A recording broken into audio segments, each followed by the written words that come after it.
Number 417 coming your way, guys.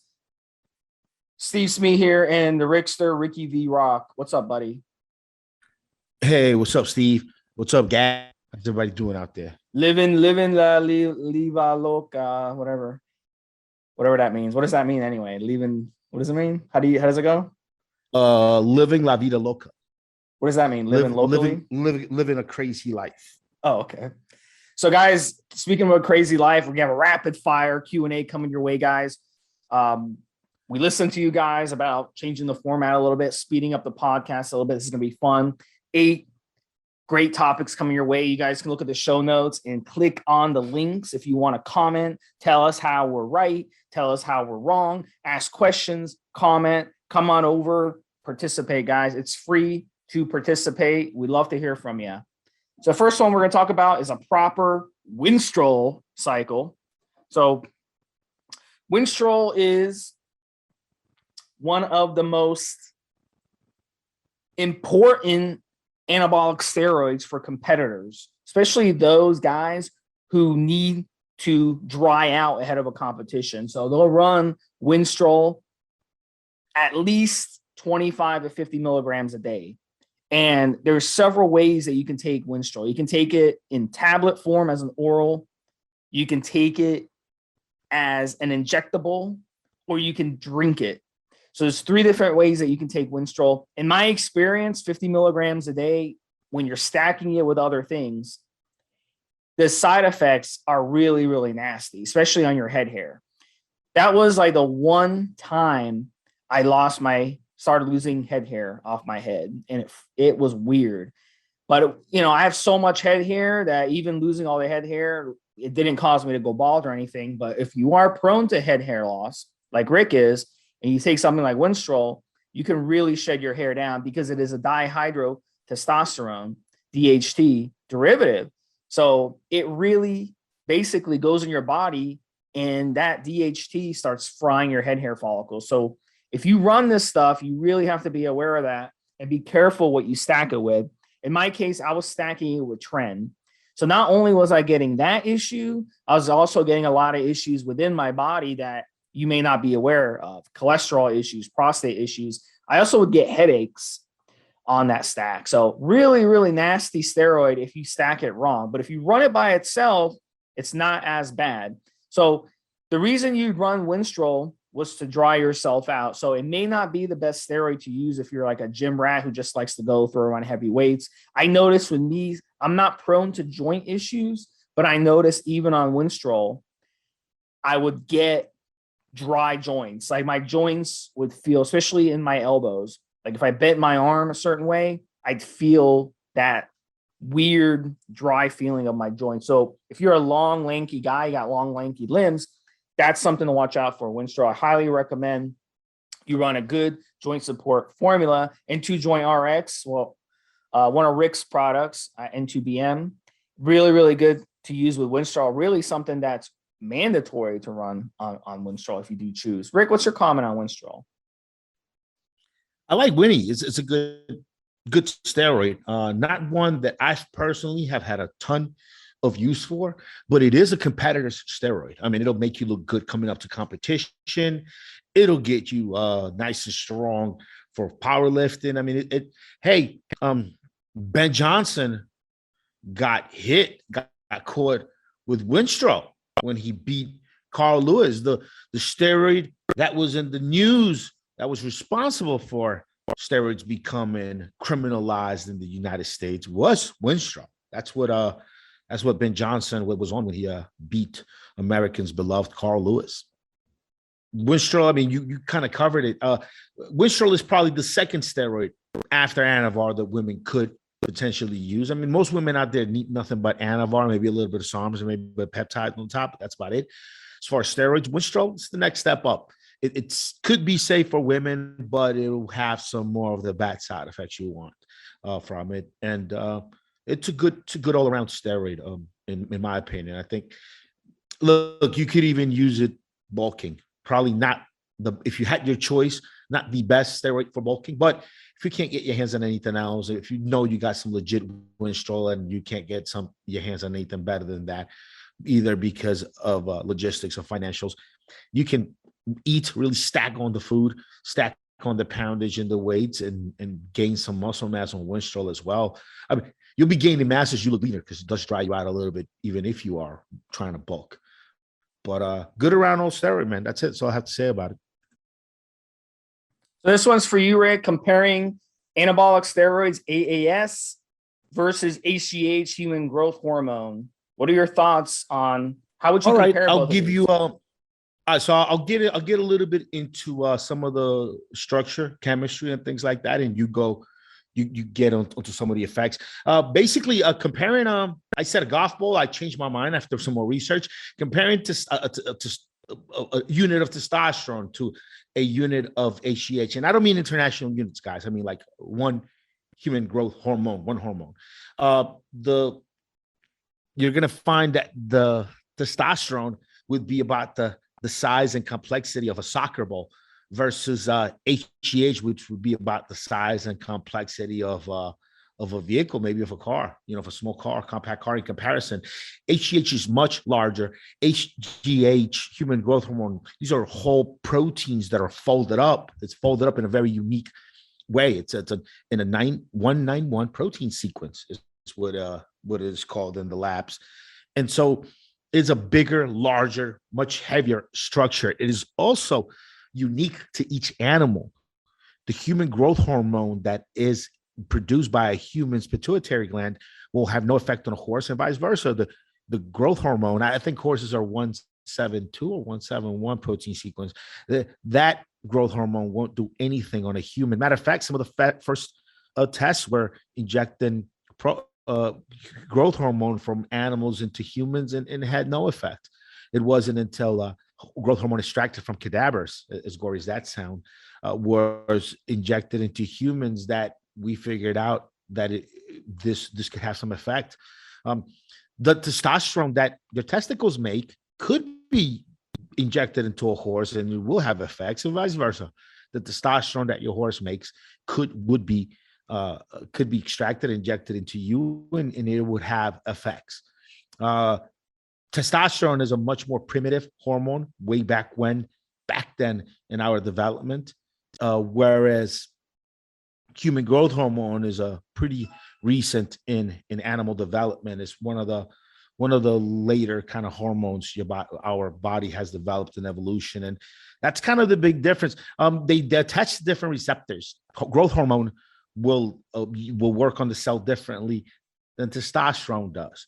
Completely different effects, and so why growth hormone won't suppress your natural testosterone production, but shooting testosterone would. Same thing, shooting testosterone won't affect your natural growth hormone production, but shooting growth hormone could have an effect on your natural growth hormone production in your pituitary gland. So they're both used by steroid users, bodybuilders, athletes, obviously, but they both work towards different pathways. And funny enough, just take it back even more, a little bit of the science.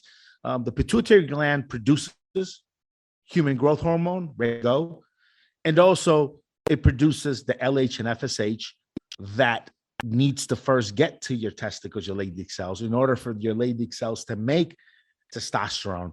So the pituitary gland is kind of controlling the amounts of both there through different processes and different things that it already built in, programmed into your system to throttle up and down the production of some of these hormones, depending on health and depending on other factors that are going on in your body. So that's it. That was the big difference, Steve. I don't know if you got anything else. Yeah, I think you summed it up beautifully, guys, and we'll definitely hit this one up at a later time when we have more time. So come on the forums if you have any other questions. Next one we're going to talk about is best way to run testosterone enanthate and trenbolone enanthate. So both of these are enanthate esters. Both of them have a 10 to 12 day half-life. So if you inject them, a couple times a week, that's ample. You don't have to inject them more than that. Really, once a week technically is fine, but you want it to kind of spread out your injections a little bit. And, it really depends. That's a big, listen, at the end of the day, I'm all about less side effects and more gains. If you can't sleep at night, if you can't function properly, if you have no energy, if you're bloating up, it's going to affect your gains. It's going to affect everything. And it's going to be a miserable cycle. So I like to run testosterone really, really low and then run the trend, let the trenbolone shine, or don't run test at all. But if you want to run test and trend together and you want to run like say 500 milligrams of each, you're going to have a lot of side effects. You're going to get a lot of androgenic side effects. You're going to get a lot of estrogenic side effects. And it's going to be a really rough cycle. So if you just run that testosterone really, really low, like 100 milligrams only, and then let the trenbolone shine, you won't have those estrogenic side effects. You won't even need an AI if you do that. But if you run the testosterone high, you will need an AI, and you run the risk of getting a lot of estrogen problems. And that's not going to help the situation. So I personally, if you want to run them together, I would do like 100 or 125 milligrams of the test, and then do like 300 milligrams of the trenbolone. That's a very, that cycle, if you can't grow on that cycle, then something's wrong. Either your gear is bad or you just know how to train. How about you, Rick? Nowadays, I like to keep trenbolone at about 100 milligrams a week if I can, and acetate very rarely will I mess with. Acetate, I might do 75 mgs twice a week, and that's probably not best. And 100 mgs a week. I found that our 100 mgs, I get some of the trenbolone side effects and positive effects that I want. And I don't get some of the stuff I don't want. I don't have an issue sleeping. I don't get hot all the time. I don't have, I don't have any of the weird and bad side effects I get from it. When I hit over 200, 300 milligrams, and I do get some of the effects I want. I get that Tren dick, which gets my dick going really nicely, more than any other steroid out there. I have the additional kind of drive. I feel it's there. I do feel like it amplifies the effect of everything else. I mean, I could ran 500 mg of testosterone a week, and that I know what that feels like, or running 300 milligrams of testosterone a week with 100 milligrams of Tren, or 400 milligrams of testosterone a week with 100 milligrams of Tren. That's a completely different cycle when you throw that Tren in there. I mean, the synergy and what it does. I've heard some guys theorize that a Tren has an effect on the amount and the sensibility of insulin growth factor receptors in the muscle cells. I've heard this been tossed out there. Reason why everyone feels like, hey, if you're bulky, you're cutting, you throw some Tren on top, it just makes everything else great. It just makes everything else so awesome. And guys that ran the same cycle with 2-3 compounds, same doses, throw Tren in, boom. So I take a different approach than you, Steve. I would do 400, 300 milligrams of test a week, and then I would go with about 100 milligrams of Tren. All right. So let's go on, Rick, to the next one we're going to talk about. And that is going to be, if I pull it up here, it's going to be cycling without needles. So let me go over some quick reasons why, and Rick can kind of give his thoughts on this. But some of you out there, you have families, you have wives, you have kids running around. You don't want needles around the house. So I've known people like that, or I've known people who have a phobia for needles. I have people who just don't have the courage to stick themselves with a needle, who have been running oral steroids and pro hormones and SARMs for like 20 years.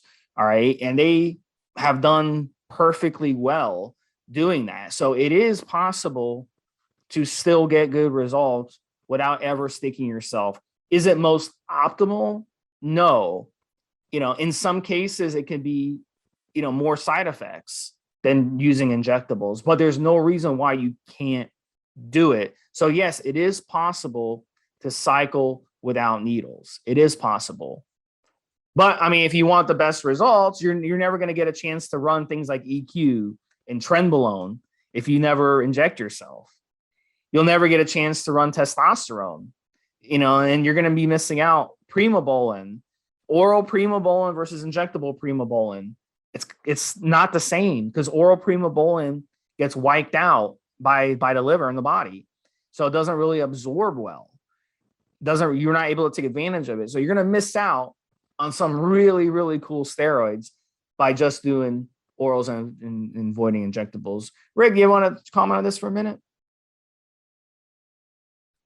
You know, I feel this has been my feeling personally. I mean, orals are fine. I've had good results on orals. Check out anavarbook.com. Anavarbook.com. I did it's almost like a 5-week little just Anavar course, oral Anavar, HC Generate, ES, N2Guard. And they're decent. They're good. I mean, their orals are fine. One thing I found, though, that when you have injectables, the injectables are in your system all the time, while orals, you could, depending on how good you are at dosing, you could have some gaps throughout the day where you have very low levels of the steroid in your system, like very low. You know, when you let too much time go by in between meals, maybe in the morning hours when you're just waking up and you haven't had a dose in a while. Yeah, consistency and just continue to take that steroid over and over again is very important. Check out Anavar Book, like a book, B-O-O-K, anavarbook.com. Subscribe. Once that book drops, you'll be at discount on grabbing it and being able to download it to your Kindle, Amazon, all of that good stuff. And we'll even be printing out some hard copies of this book. So check out anavarbook.com. And I like injectables, less stress on the liver. You can take one shot once a week and you're covered. Nice steady levels all day long until the next shot. Orals are great, fast acting. They do make a difference if you take them right before a workout. Some of them are a lot stronger. You know, you can't really get anything like Superdrol injectable. You know, maybe Tren, maybe, but I mean, Superdrol is on a different level. Tren, in my opinion, more toxic, more side effects, but the results are way more incredible. Like you can do something really major on Superdrol, and you know, you're missing out on Tren, you're missing out on some of the cooler steroids. And yeah, I mean, that's it, man. What's a good oral cycle? Listen, you're trying to cut Osterin and Anavar. Osterin and Anavar. That's it. You're trying to bulk, you can do Dianabol and LGD. Dianabol and LGD. That's it. You know, why do I suggest maybe toss a sarm? You could just do it alone. You could do Anavar alone for cutting. You could do Dianabol alone for bulking. That's fine. But to add a little bit extra strength, a little bit more fat loss if you're trying to lose fat, more muscle gain if you're trying to get muscle gain, maybe a little touch of LGD along with your Dianabol. Keep the Dianabol dosing kind of low, you know, under 20 mgs a day is fine. Once you go over 20 mgs, then you got to throw an AI on top of it. It's like, if you're going to throw an aromatase inhibitor on top of the Dianabol, just use Turinabol. Just go 40 mgs of Turinabol a day, or 50, 60 mgs of Anavar a day. Toss in a little bit of GW, Osterin, and with your Anavar, maybe a little bit of LGD, right? That's the best bulking sarm out there that I've had good experience with. On top of your Dianabol, or Turinabol, I should say, you're fine. If you're doing a bulking oral cycle only, I'd rather guys do 40 mgs, 50 mgs of Turinabol by itself if you want to get that high, or do, you know, less than 20 mgs of Dianabol by itself. Doing 40, 50, 60 mgs of Dianabol and then tossing an aromatase inhibitor on top of it is like, what the fuck are you doing? Now you're using two drugs. Just use the Turinabol that's not going to aromatize and works a lot like Dianabol. Fuck, ideally, you do 20 mgs of Turinabol per day and make up the rest on just good, big eating, you know, force feeding and strong, heavy training. But some of you guys out there won't do it, won't listen. So, you know, 20 mgs of D-ball, 20 mgs of D-ball, no aromatase, 40, 50 mgs of Turinabol with aromatase. And I know we got to move on to the next question. I took too long on that one. Let's go. Yeah, I like the way you said following. Why don't you go back to New York? Fucking New Yorkers. All right, guys. So next one is listen. You guys Florida, talk too much. You guys talk too much. This is rapid fire. We're rapid fire. Florida man walking his cat on a leash. All right, Mr. Florida man. Hey man, this is the paradise for the crooks and the scammers. So gotta love Florida. All right, guys. So next one is how often do you use Sustanon for TRT? So Sustanon was designed for TRT. They came up with it, 4 different esters. You've got propionate in it, and you've got one intermediate ester and you got two long esters. The longest one being a decanate ester, which has a 15-day half-life, guys. 15 days, that's a long time. So really the way Sustanon was designed was you want to make infrequent, you do a large amount infrequently. So you take that whole vial, the whole amp, the whole cc, 250 milligrams, and you inject it once every 2 to 3 weeks.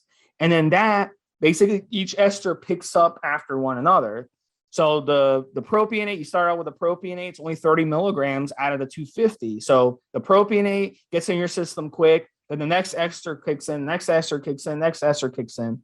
So then after 2-3 weeks, then you inject again, and then the same thing happens. So over the course of 5 or 6 weeks, things start leveling out, and you do that long term. So this allows you to only have to do a couple injections a month. So instead of doing an injection once a week for the entire year, 52 injections in the year, you only have to do about 26 injections, or even less, 20 injections if you're doing every 3 weeks. So that's the way they designed Sustanon for long-term TRT. All right, guys. So the next, you want to jump in that one, Rick, or you're good? You want to go to the next one? I think you made it real simple, man. That's. I hope so, because a lot of people like to argue that. I think 80% of people out there think Sustanon should be injected every other day because they don't understand the way half-lives and esters work. So hopefully, but yeah, I've gotten some Organon Sustanon from Egypt, legit human grade, when you used to be able to get it, and I've ran it both ways. I've ran it, shooting every third day, which to be fair, when you space out esters in the shorter intervals, levels stay more steady. I personally think less aromatization. I've noticed I needed less AIs than when I spread the esters out a little bit. But look, just the way you describe it, it works fine for TRT. If you're on TRT, you can't take like bodybuilder doses. That's not TRT. TRT is like 50 to 100 milligrams a week. That's kind of TRT, not 200, 300. That's not TRT. You're just on a long cycle at that point. So what Steve said applies. Yeah. Next one is going to be abandoning a cycle. So this one's for you, Rick. What's your comment on this? Abandoning the cycles. There's a lot of different reasons why you might have to abandon a cycle. I know I'm one of those guys that I move around a lot. I don't like carrying shit in my luggage. I'm real sketchy when it comes to like moving stuff around and whatnot. So just when you stop, go right into PCT. Grab a bottle of HC Generate ES, go to hcgenerate.com, my HC Generate ES product, grab a bottle of it, start taking it, and go, just stop your fucking cycle. Some Novadex. If you like doing HCG, do your 8 little HCG shot and stop. If you're, it could be, you have to stop for one of many reasons. Maybe you got sick with a different condition that you can't deal with. You got to look and see and find out if the new medication is going to interact with my supplements. Maybe you have to travel. Maybe you're not feeling good. Maybe you got yourself into legal trouble and you shouldn't be taking the sauce anymore. Maybe, who knows? Maybe you got your parents coming to visit and I don't know, many reasons, but just cut it out, go right into PCT right away, finish out your PCT, run a second PCT 6-8 months later if you want, just a standalone PCT, herbals, some PCT meds, get blood work done afterwards. Just if you got to stop, you got to stop. And just when you stop, go right into PCT. Don't stop cold turkey ever. Go right into post-cycle therapy, whatever that plan was, hit it, and then do blood test a couple months after you're done, and then run another standalone PCT, and then do blood results afterwards. What's the benefit of running a standalone PCT? Look, sometimes your endocrine system will take a good long while to bounce back, and your test levels might drop again. I have HC Generate ES, so I can do it all the time, but I run, I don't know, I guess you could call them about 4 small PCTs per year, where I run my HC Generate, I'll run some Nova, along with a fat cutting stack. I'll maybe will run a little bit of Clomid, depending how I feel, what my blood results look like that part of the year. And it's just always a good way to go, man. That's it. Next one is going to be S4 Androgen Yellow Tint. Now, I like that. I like getting that yellow tint on when I'm running S4. I've ran it a couple times because it tells me that it's legit. Because I'm always been scared about SARMs. You never know where it comes from. That this company like selective scamming? Is this company actually testing out their products when they produce them? So I like it. I like getting that tint. I notice basically when I wake up in the middle of the night and I go in a room and I'll notice that weird yellow tinting happens, at night. So what I don't like about it though is driving. I don't feel comfortable driving when you got that yellow tint going. So one of the things with it, you'll start noticing it maybe a week and a half into using S4, and then after you stop it, it usually goes away about 3-4 days later. So I've noticed that. How about you, Rick? What's your comment on that?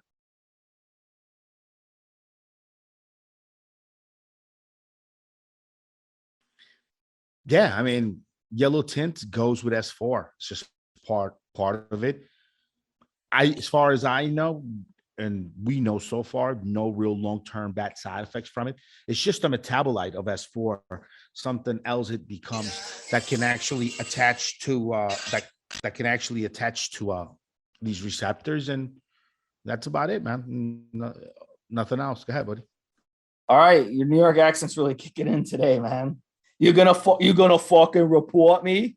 You're gonna fucking report me. Know what it is. You know what it is. I'm travel. I'm in South America now, and just speaking English on the phone business, podcasts, and then being spoken to in Spanish and speaking Spanish the rest of the time. It muddles my accent a little. I'm not that bright of a smart of a guy where my accent doesn't get affected after traveling a little bit. So that's funny you pointed it out. Yeah, but though it's weird when you're in foreign country, people don't notice that you have a different accent. Like if you know what I'm saying? Like they won't know that you're from New York. They won't know the difference between a New York accent and Alabama accent when you're usually with other countries. You see what I'm saying? That's kind of weird too. Obviously. But why is that obvious? I know the difference between someone from Australia and someone from London. But you don't know the difference between somebody from northern or southern Australia. Or like you don't know that. You won't know the difference between an accent between somebody from London or somebody from Wales. Like you won't know. I got you. That makes sense. So I mean, but look, it's funny when I'm in Colombia, I have a very generic Colombian accent that's not pegged to any geographical location. So people always like, where the fuck are you from? I'm like, why? He's like, I could tell you're Colombian by your accent, but I can't tell what part of the country. And you use some really weird words that you kind of make up. Like, where you fuck are you from? Because I sometimes I'll say things in an improper Spanish, but no American accent. I just not say it properly. It's funny as hell. Yeah, that's for sure. That's nice, man. Traveling is always cool. So the last one, this is for you, Rick. Liver support on SARMs. Before you say anything, I've looked at blood work. I've noticed if you're running like one SARM, it's not really an issue with the liver. But if you're running multiple SARMs at the same time, then I notice that the liver gets strained. Like you're getting two times the level of the AST, ALT. Your levels would be like 80, 90 or something. But if you're running just one SARM at a time, usually not an issue. So Rick, comment on that. But look, your liver enzymes can look off on blood work where your doctor will say that they look off. Might be a problem just from weightlifting. Just weightlifting alone and the tearing down of muscle tissue and everything that goes along with it will raise your liver values to the point where your doc is going to look at you and be like, yo, what the fuck's going on? So just lifting weights alone, I guess in theory, you could say we need some liver support already. Now, most natty, healthy people, they give themselves liver support by eating very healthy and taking multivitamins, multiminerals, and keeping a good, healthy, clean eating, clean lifestyle. Most guys are really good, avid gym goers are not getting fucking smashed on the weekends and drinking. So it's already built into the lifestyle, but really, you should be taking something like Entugar. It's got milk thistle. As of today, it's still got NAC. It's getting removed for the next run because of FDA regulations. It's got Tudka, which you definitely eat. And look, if you're a natural bodybuilder and you're not really like taking in juice or any SARMs, you could take 2 capsules of Entugard, 2 tablets of a 3D multi, which is 3D multi is my multivitamin for weightlifters and guys when they're off cycle. And then Entugard is liver support, kidney support, heart health, everything from water retention, your skin. I mean, it has 44 ingredients, deal with a lot of different things, and it's got a built-in multivitamin, multimineral. And that's hardcore when you are like really taking the sauce. So just weight training alone is going to make your liver's value be off. 1 or 2 SARMs, small dosing might not make it that much worse, but you should be protecting your organs from this lifestyle anyway. Look, kidney support and Entugard, even if you're natty, you're eating way more protein than most people out there. And all that urea, everything is filtered out through your kidneys. So just being a natural bodybuilder, breaking muscle down and eating tons of protein, you should already be being somewhat concerned about long-term liver and kidney health anyway. So multivitamin, multimineral, my Entugard, go to www.n2guard.com, like a security guard.com. N2guard, and it's in Nancy, 2guard.com. Check it out as my product. Please support me, support the podcast. We can keep bringing you this content weekly. We're doing quite a bit more episodes for you guys. We're the only fitness steroid chemistry podcast on the net that also updates and pushes out 3 new episodes per week. Some weeks we do 4. So please come back and support us. All right, guys, that was Q&A. Rapid fire 417. We will talk to you guys next week. Check out how to get in touch with us in the show notes.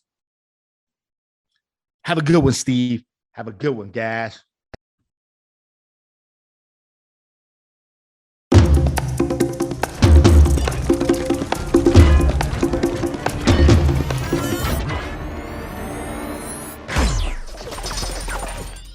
Guys, this is the required legal disclaimer. We are only sharing our experience from years of steroid use. We are not doctors, and none of what we say should be regarded as medical advice. Always check with your doctor before taking any drugs or starting any training program.